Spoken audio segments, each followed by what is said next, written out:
श्री राम। थोड़ी सी चर्चा परिवर्तन पर करते हैं।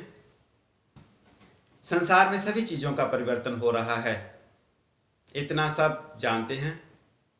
हमारे परिवर्तन द्वारा युग का परिवर्तन हो रहा है, यह विधि का विधान है। इसी विषय पर संक्षिप्त चर्चा करते हैं। संसार में सभी मनुष्य भलीभांति समझते हैं कि परिवर्तन प्रकृति का एक ऐसा नियम है जिससे हर क्षण जीवन में नवीनता आती है और हमारे परिवर्तन द्वारा युग का परिवर्तन होता है। यदि हम अपनी विचारधारा को धर्म वृत्ति की ओर तीव्रता से अग्रसर करते हैं तो निश्चित ही युग शीघ्रता से सतयुग में परिवर्तित होता है।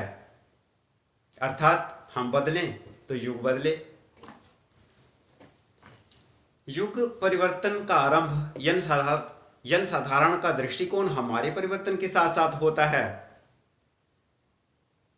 लोगों के विचार करने की शैली, आकांक्षा, अभिरुचि, प्रवृत्ति यदि निकृष्टता की ओर हों तो उसके फलस्वरूप व्यक्ति एवं समाज के सम्मुख अनेकों प्रकार की कठिनाइयाँ, चिंताएं, वेदनाएं तथा व्यथाएं उत्पन्न होती हैं और सब और नारकीय वातावरण विनिर्मित होता है।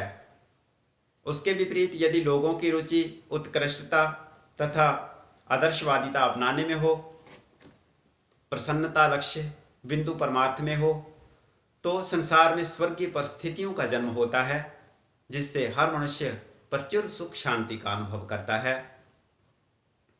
यही वह तथ्य है जिस पर विश्व शांति एवं सुख का सारा आधार निर्भर है। युग परिवर्तन की क्रिया कहाँ से आरंभ हुई, इतना पता लगाना हो तो उसके लिए एक ही कसौटी है कि कहाँ स्वार्थ की उपेक्षा कर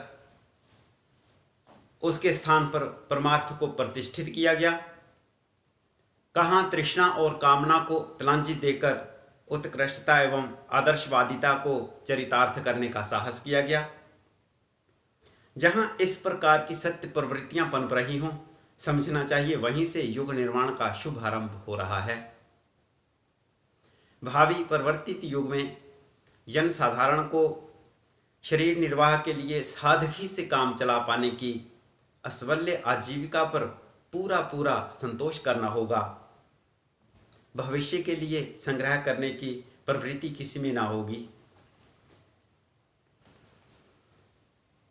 लोग परिवार सेवा का उत्तरदायित्व पूरी तरह निभाएंगे, परंतु अपने बेटे एवं पोतों के लिए 7 पीढ़ी तक बैठे बैठे खाने के लिए अपनी सारी कमाई उनके लिए छोड़ जाने की मोह मूर्खता एक अनैतिक एवं हैया प्रवृत्ति मानी जाएगी।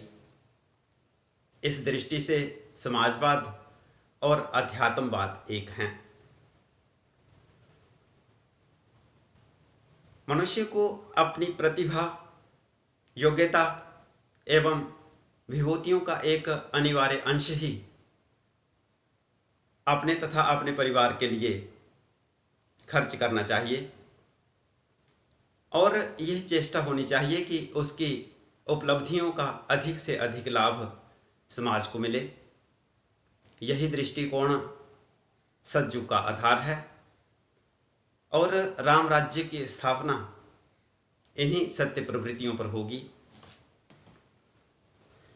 मनुष्य जब तक संकीर्ण स्वार्थों के लिए कीड़ों की भांति कुल बुलाता रहेगा तब तक वह दिव्य वातावरण एवं स्थिर सुख शांति को प्राप्त करने के लिए वंचित ही रहेगा। युग परिवर्तन की नींव परमार्थ प्रवृत्ति पर निर्भर है, अतएव हमें उसी के लिए अपना सारा ध्यान एकत्रित करना होगा और उसी प्रकार की घटनाओं की अभिवृद्धि के लिए अभियान गतिशील करना होगा। धन्यवाद। अभी एक छोटा सा भजन।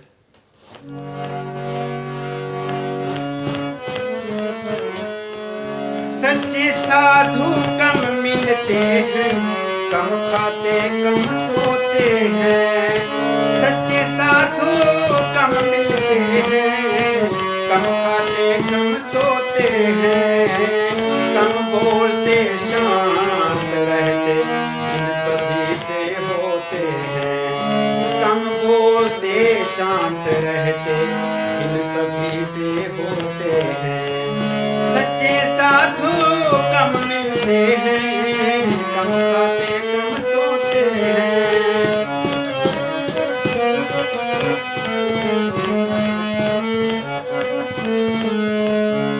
नहीं वे लोभी धन के होते, भूख नहीं रखते मन में, ठाट बाट नहीं दिखलाते वे, रहे साथ ही जीवन में। मुश्किलों को सह सह कर बीज ज्ञान का बोते हैं। सच्चे साधु कम मिलते हैं, कम खाते कम सोते हैं।